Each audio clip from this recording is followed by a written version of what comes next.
have the transverse colon. Then we are going to have the left colon.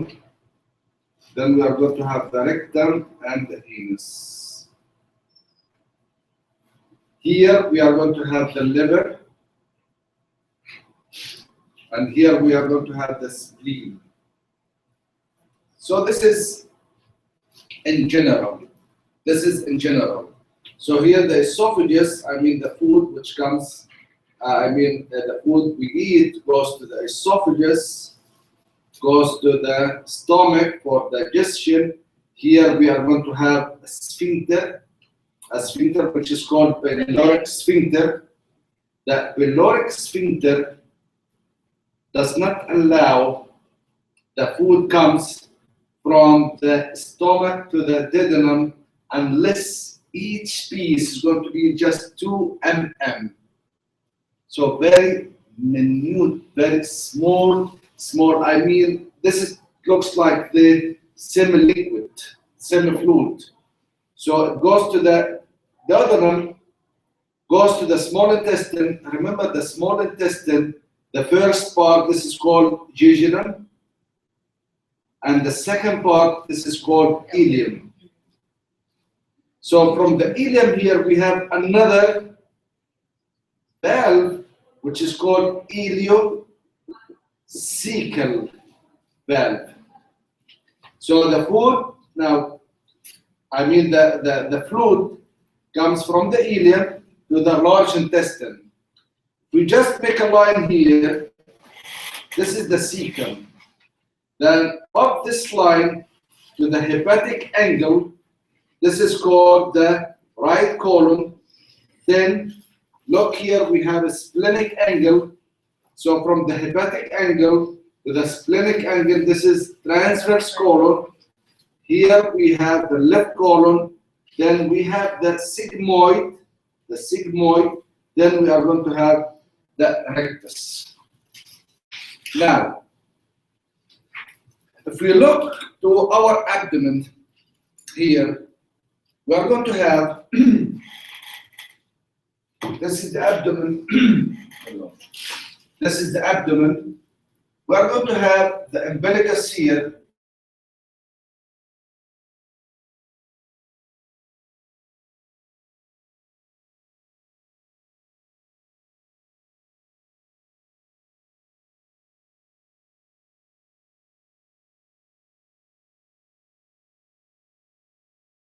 Mean where are these lines?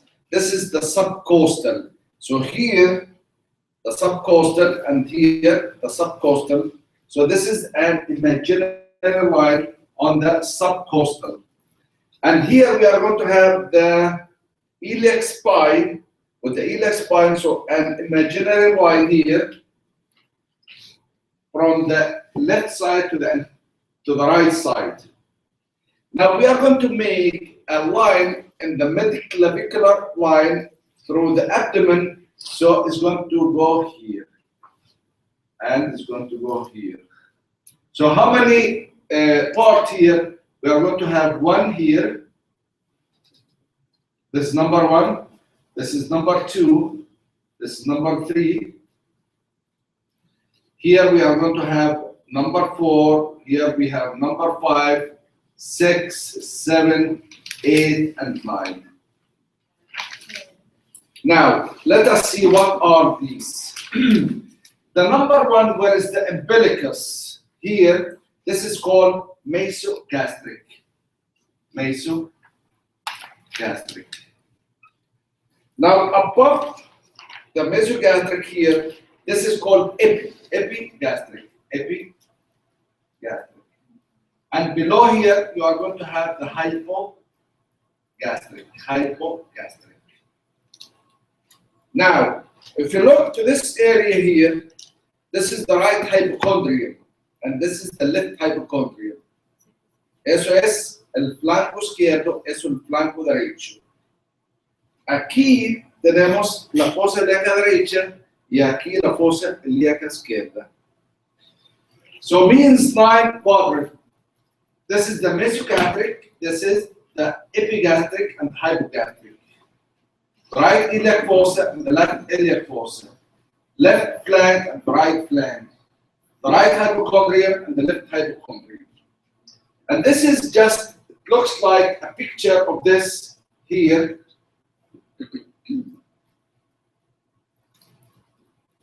More or less, if we have a patient like for appendicitis, look where is the appendix, so it's going to be on the right iliac fossa. Look at the right colon. If you have a patient with colitis, for example, or any tumor on the right colon, say it's going to be on the right flank. And the same with the left colon. The same with, for example, look at the stomach. The stomach is going to be on the mesogastric. Look at the liver here, which is going to be on the right hypochondrium. Means if you have a patient here with the cholelithiasis, means stones on the gallbladder, and the patient has a pain on the right hypochondrium. So we can say that the patient has a pain on the right hypochondrium because the gallbladder is going to be on the right hypochondrium. Yes? So this is going to reflect us. We have to know this anatomy, I mean the superficial one, in order to see exactly what the patient has. The patient comes with the fever, with the pain on the right iliac fossa. You have to think that the appendix is located on the right iliac fossa, and the same with all the structures. Yes? So here, again, look at the same here. We have the esophagus. Here we have the stomach, the small intestine. You see, this is the ileocecal valve. This is the appendix. This is the right colon. This is the transverse colon. This is the left colon. This is the sigmoid. This is the rectum, and later the anus. Yes? Here we can see the liver here, which is not here, and we can see the spleen, which is here.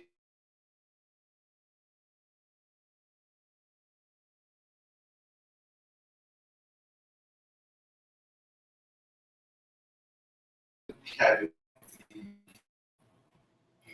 Inside cavity. For example, if we have a patient with an ulcer, and here we have perforation of the stomach, so all the contents, the contenuto gastrico, se va inside the abdominal cavity, and the patient is going to have peritonitis, means inflammation of the peritoneum, inflammation of the abdominal cavity. And the same, like for example, if you have a patient with the vertical here, the verticulo, that you know, perforation of the verticulo, all the secretions comes to the abdominal cavity, and the patient has peritonitis. Peritonitis means acute abdomen. When we talk about the acute abdomen, the patient has a lot of pain. I mean generalized pain with the fever, with this and that. So we have a lot of signs and symptoms of the acute abdomen. But if you touch the abdomen of the patient, he's going to have very acute, very severe tenderness. I mean rigidity. And it is abdominal. Yes, if we have a patient with perforation of the appendix, this content is going to the abdominal cavity, and the patient has peritonitis, the acute abdomen. So far, most of these structures are on the abdominal cavity. The one you don't see, this is going to be retroperitoneal cavity, like the structures we were talking about the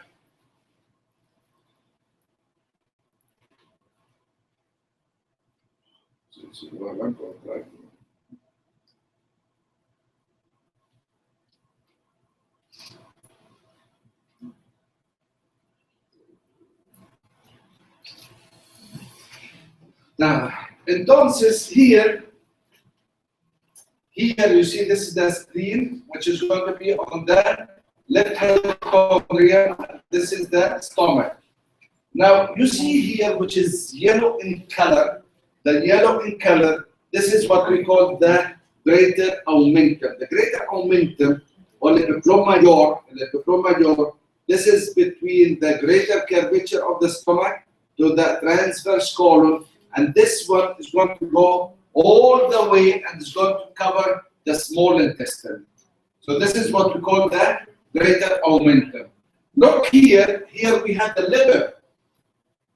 Here we have the liver, and the yellow in color between the stomach and the liver, this is called the lesser omentum.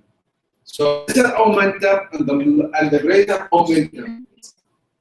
Yes. So if we got here,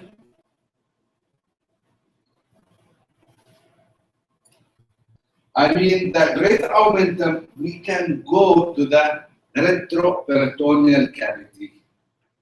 So eso como una entrada al retroperitoneal. And the same here, if we got this, we can go to the retroabdominal. Here, there is another structure o otra entrada para podemos entrar al retroperitoneal.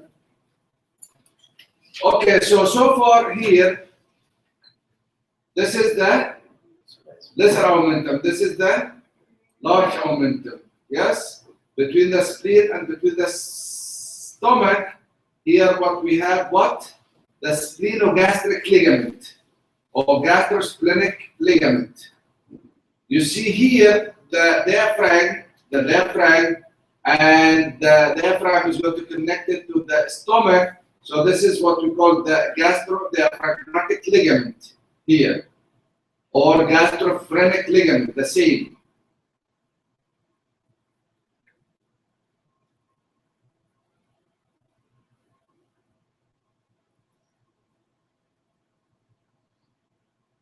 So let us see the stomach. This is the esophagus, the end of the esophagus, and here we are going to have a sphincter, which is called lower esophageal sphincter. So the food goes through the lower esophageal sphincter, goes to the stomach. Look at the stomach here. We are going to have lesser curvature and we have greater curvature. Here we are going to have the fundus of the stomach. This is the fundus, and here the body of the stomach. I mean the anterior surface and the posterior surface. You don't see it. Here you are going to have the pyloric sphincter, and after the pyloric sphincter, the duodenum is going to start. Now, as we said, if you have a patient with a gunshot, for example, and this gunshot comes through the abdomen, goes to the stomach, and perforates the anterior surface of the stomach and the posterior surface of the stomach. How we can get an approach to go to the posterior? We just go into the cut the greater omentum, y así podemos desplazar el estómago hacia arriba y podemos ver la parte posterior del estómago. So this is through the greater omentum.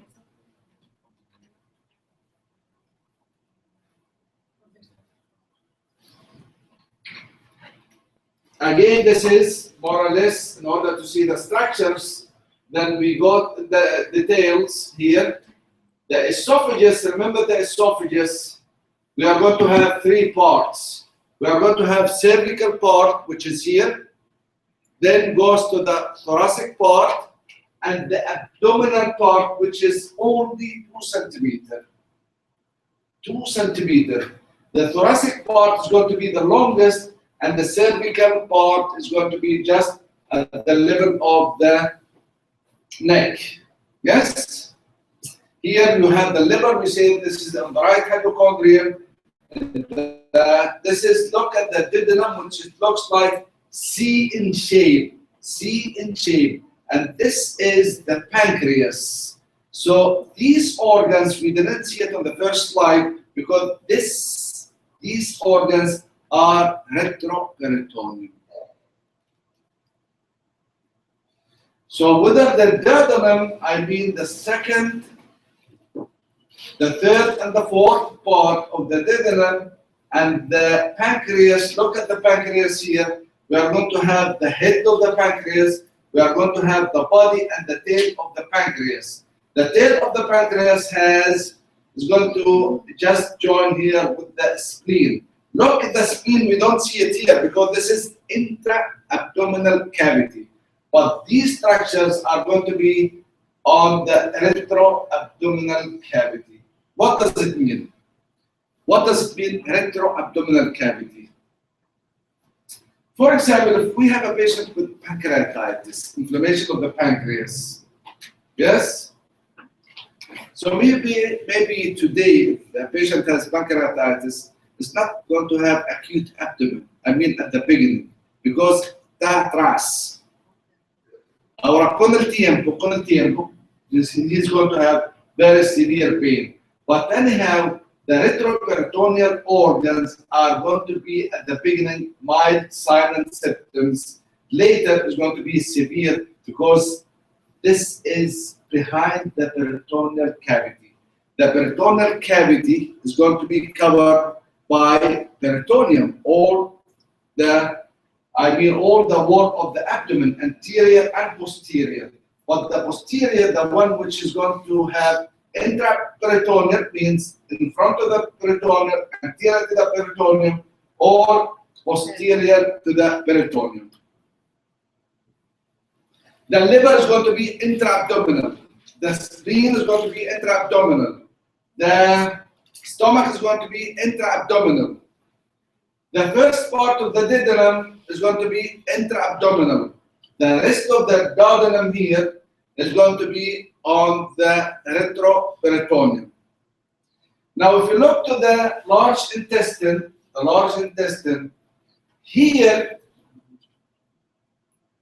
here on the large intestine, if you see the transverse colon, total is going to be again.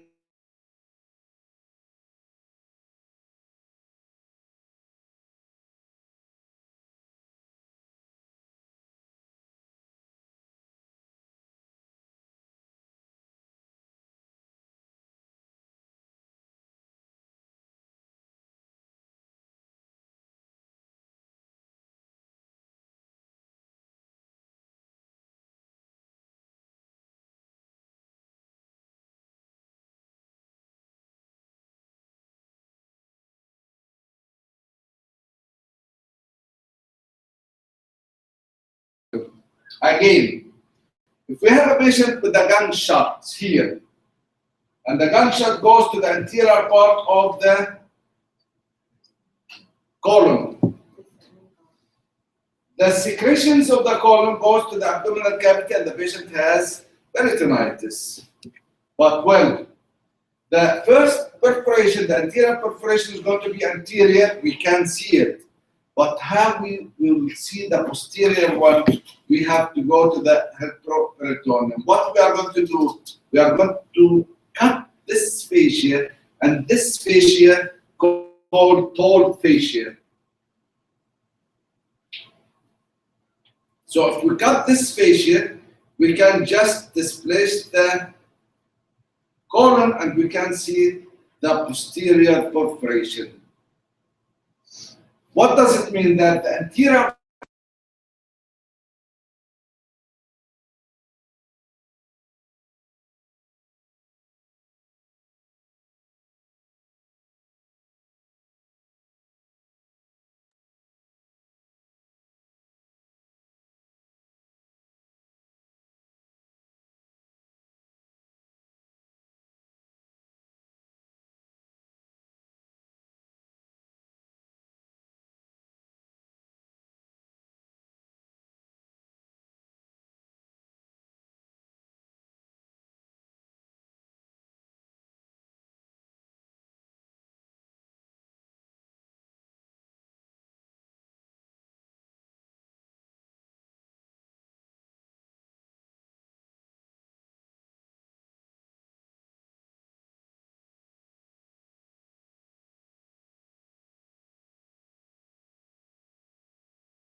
which is called hydrochloric acid, the HCl. HCl plus the intrinsic factor. These are going to be secreted on the body.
So here we are going to have the esophagus,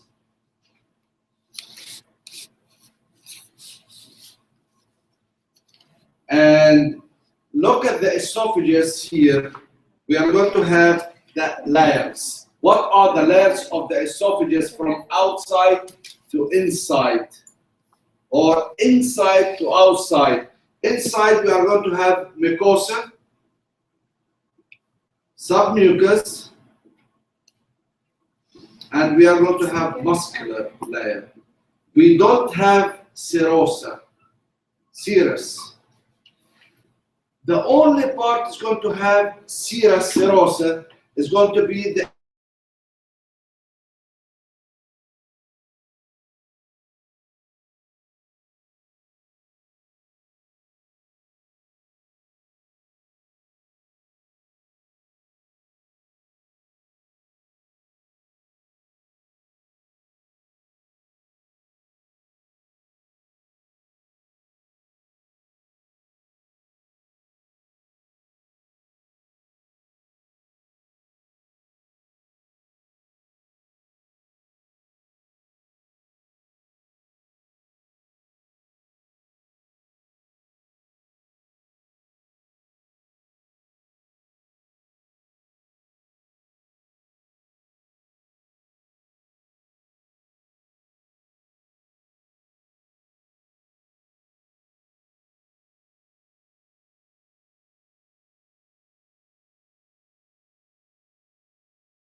es el cambio de una célula a otra célula. So the acid here, if you have a patient with a lot, acid or ulcer, and this ulcer, the acid damage the squamous cell, the patient might have adenocarcinoma of the lower part of the esophagus. The lower part of the esophagus. While the upper part of the esophagus, because the acid does not go all the way